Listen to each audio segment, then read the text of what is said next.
dans cette vidéo, on va essayer de parler et peut-être couper en deux ce qu'il faut savoir sur la fonction génératrice d'une variable aléatoire. Alors, je précise, pas n'importe quelle variable aléatoire, c'est toute variable aléatoire à valeur entière. Voilà. C'est vrai que voilà, c'est pas un cadre très général, mais c'est déjà pas mal. Alors, on se place, voilà, on prend oméga à p, un espace probabilisé, x une variable aléatoire à valeur entière, donc tel que x de oméga est inclus dans n, et on considère l'application g qui à t associe la série entière, donc la somme de la série entière des pk t puissance k, avec pk c'est la probabilité que x égale k pour k dans x de oméga. Alors, donnons juste quelques remarques. La première, c'est que, alors, donc j'ai marqué ici g est donc la fonction somme d'une série entière. On va justifier qu'elle est bien définie, tout ça, convergence. Pour tout x, pour tout k dans x de oméga qui est inclus dans n, p indice k, c'est probabilité de x égale k, c'est positif ou nul.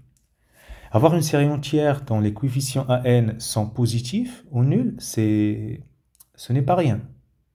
Alors on va voir qu'à un moment donné, on aura besoin du théorème d'Abel-Taubérien et grâce au fait que les coefficients pk soient positifs ou nuls, on aura une réciproque qui est facile à établir. Pour tout k dans x de oméga qui est inclus dans n, la somme pour k égale 0 à plus l'infini de pk, ça vaut 1, c'est la règle des probabilités. Alors aussi, il ne faut pas oublier que j'ai cette fonction génératrice. Alors, gx, si je la note gx de t, ça va être quoi? Ça va être l'espérance de t puissance x. Voilà. Sous cette forme-là, on peut démontrer plein de choses intéressantes. D'accord? Donc, je vous dirai au moment où on peut l'utiliser. Alors, c'est parti. Donc, ce que j'ai fait, c'est que j'ai fait un résumé sous forme d'un exercice. Alors, pour que la vidéo ne dure pas beaucoup, on va essayer de couper et fixer un cadre. Et voilà, on va faire au moins la première et la deuxième.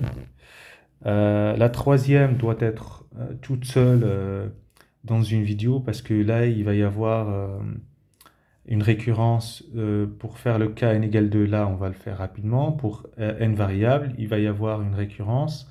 Surtout, on aura besoin de ce qu'on appelle lemme des coalitions. La question 4, à elle toute seule, elle mérite vraiment d'être clarifiée, et le 5 aussi. Allez, on va commencer par le début. Donc, on a donné une fonction, une application, on a besoin de son ensemble de définitions. Puisque la fonction g est donnée en tant que somme d'une série entière, donc il faut chercher le rayon de convergence. Montrer qu'elle est bien définie et montrer qu'elle est continue sur ce domaine.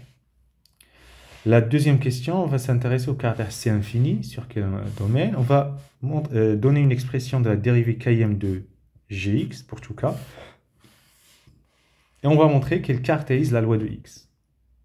Ça veut dire quoi? Ça veut dire que si j'ai deux variables aléatoires qui vont avoir la même fonction génératrice, alors ces deux variables aléatoires ont même loi. Alors, donc, bien défini. Alors, comme la série des pk converge vers 1, la fonction g donc, est la somme d'une série entière qui converge pour t égale 1. Et qui a donc un rayon de convergence R au moins égal à 1. R supérieur ou égal à 1. Alors, la deuxième chose. Donc, la continuité, ça va être sur moins 1 fermé. On vient de voir que pour tout t dans moins 1, valeur absolue de pk t puissance k, c'est majoré par pk, puisque t, c'est entre moins 1 et 1.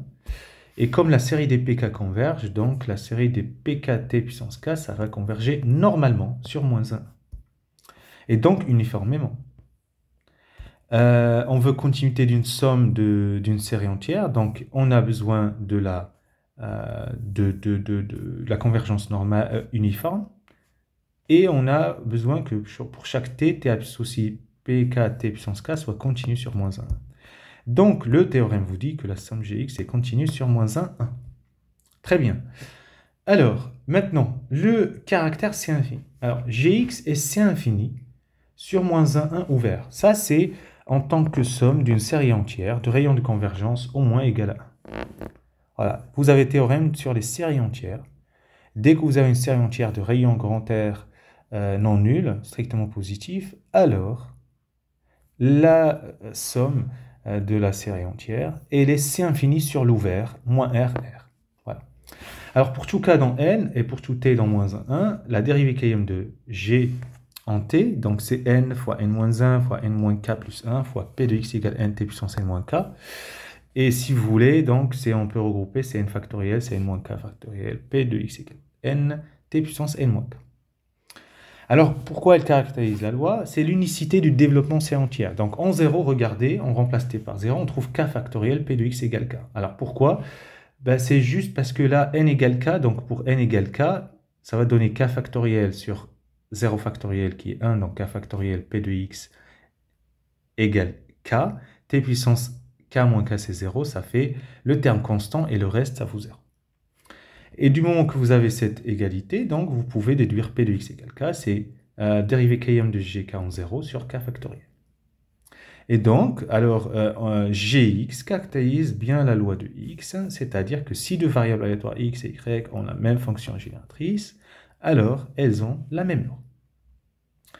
Alors, j'avance, je vois que j'ai sur le temps, c'est pas lent. Je prends, maintenant, on veut montrer que si j'ai deux variables aléatoires indépendantes, alors la fonction génératrice de la somme, c'est le produit des fonctions génératrices. OK.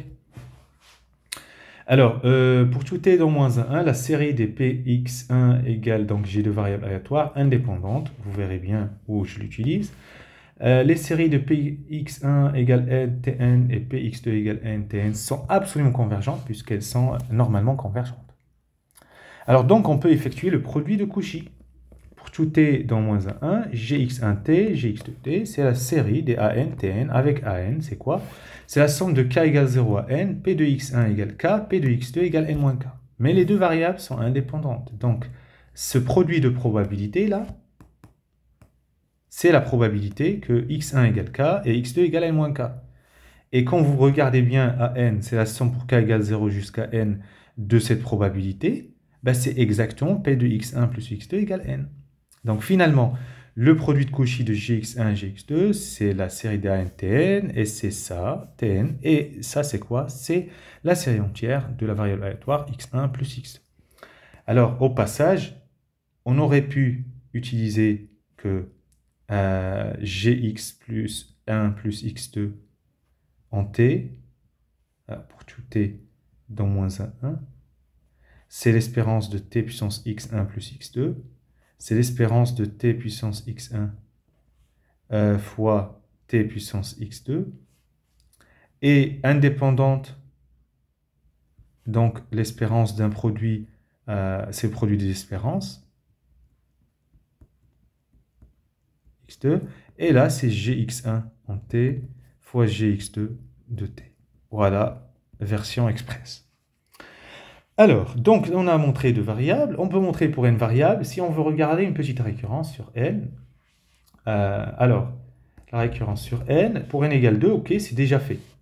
Supposons la propriété est vraie à l'ordre n-1, et montrons qu'elle reste vraie à l'ordre n. Alors on va écrire notre somme x1 plus x2 jusqu'à xn, juste x1 plus x2 jusqu'à xn-1, c'est un y, plus xn. Comme ça, on revient au cadre n égale 2. Alors, est-ce que y maintenant et xn sont indépendantes? C'est ça le problème. Alors, ça c'est, je vous laisse regarder ce qu'on appelle le lemme des coalitions. Voilà.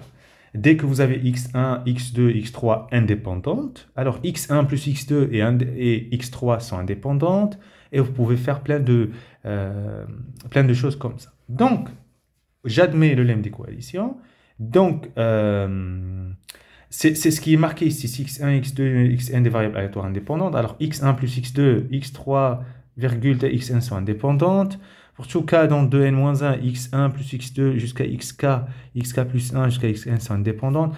Enfin, voilà, c'est regarder le lemme d'équation. Et donc, gx1 plus x2 jusqu'à xn, c'est gy plus xn, c'est gy chez xn.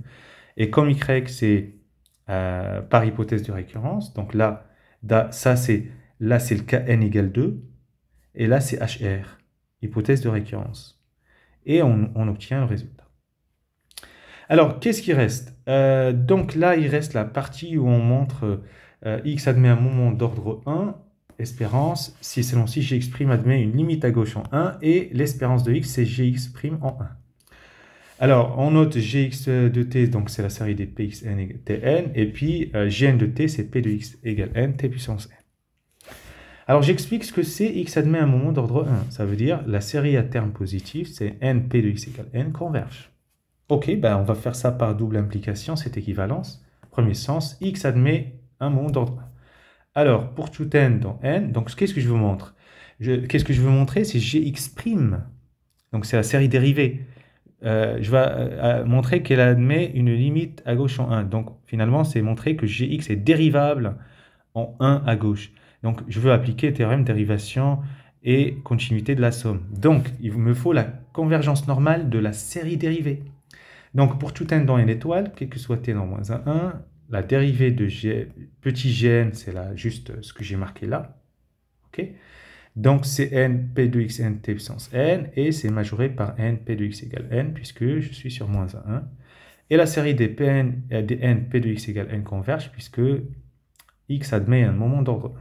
Donc, la série des gn' converge normalement. Et ça veut dire que gx, la restriction de gx à moins 1 est dérivable, en particulier en 1, et on a le résultat. La réciproque va être un peu particulière, parce qu'on va montrer par contraposé. Ça veut dire, on va supposer que x n'admet pas de moment d'ordre 1, et on va montrer que gx n'est pas dérivable à gauche en 1. C'est-à-dire qu'elle n'admet pas un moment d'ordre 1, ça veut dire que cette série, elle est divergente, donc égale à plus l'infini.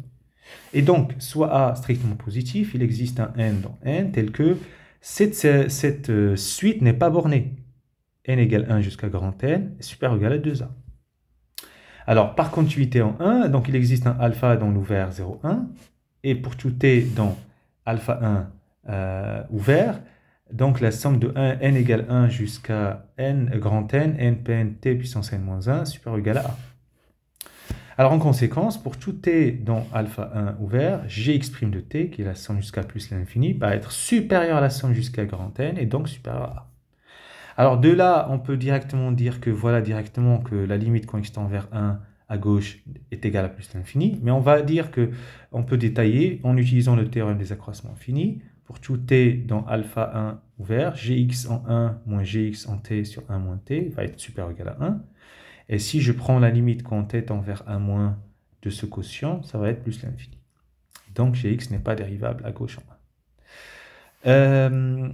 Est-ce qu'il y a une preuve plus simple pour ça? Oui, c'est voilà, quelqu'un qui m'avait proposé, c'est s'intéresser à ce quotient.